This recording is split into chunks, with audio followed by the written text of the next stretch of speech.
I got a few questions during a recent training cohort on how to deal with software vendors that are pushing an increase on fees at the time of renewal.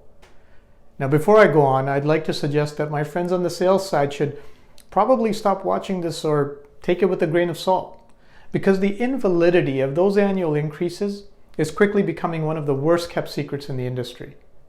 Folks, there's no reason to pay an annual increase, unless you're feeling overly generous and you want to do your sales rep a solid. The reality is that you should have negotiated a deal that was at least at fair market value for the software at the time you purchased it. And if you did a good job in your negotiation, the contract should say there won't be any increase at the time of renewal.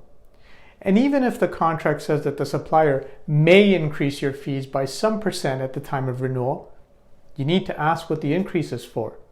Is it for R&D to enhance the product? Well, that's what you're paying maintenance for. Is it because of inflation? Well, your organization is also impacted by inflation. There are ways to have this discussion with your supplier that won't end in a soured relationship, but it also won't have you shelling out extra dollars when you don't have to. I can show you how to do that in my negotiation training. I've added a few new dates for March. It's 1 hour a week for 7 weeks, and its value is exponentially more than that extra 5% the supplier is trying to squeeze out of you. Check out the details at oneviewnow.com/training or message me if you want to set up something more bespoke for your organization.